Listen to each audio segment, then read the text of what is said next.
LGBTQ plus advocates ask NCAA not to end non-discrimination protections.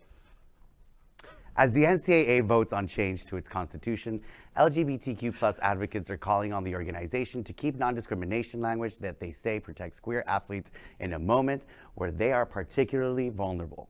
The clause in question is just 5 lines long, but for transgender student athletes, it could be the difference between playing or giving up the sports they love, LGBTQ plus advocates say. The National Collegiate Athletic Association membership convenes this week to consider proposed annual changes to its constitution.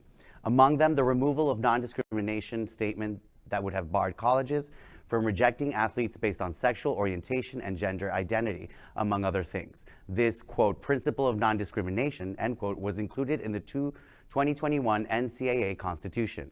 It reads in part, quote, it is the policy of the association to refrain from discrimination with respect to its governance policies, educational programs, activities, and employment policies, including on the basis of age, color, disability, gender, national origin, race, religion, creed, or sexual orientation. I'd like to, if I can give a little bit of background, the NCAA is a toothless organization that was really gutted by last year's Supreme Court decision that said athletes can earn money off their name, image, and likeness, which was a huge step forward. But the fact is, they're rewriting their whole constitution, not just amending. They're like really trying to give themselves some relevance.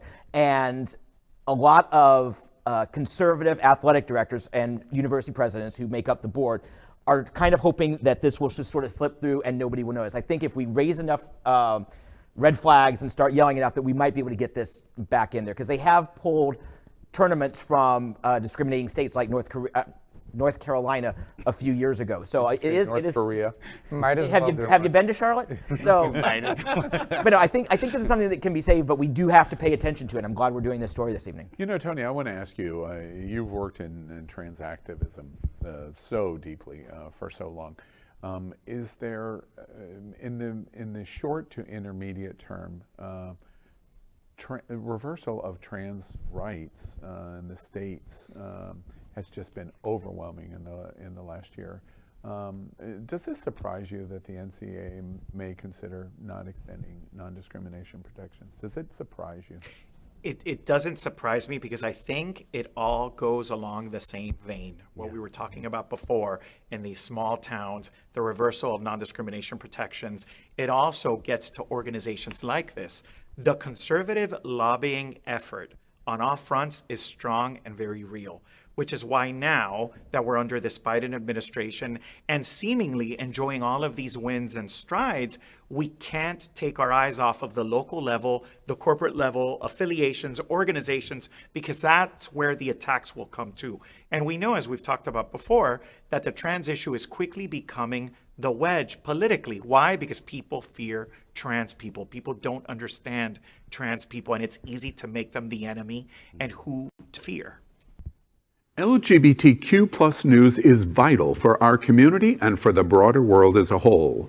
We have enough enemies at Fox News. Tucker, Sean, and Laura are loud.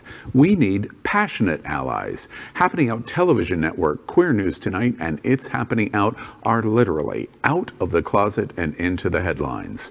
Our community needs your support. Like this broadcast and subscribe now to ensure the growth of the entire LGBTQ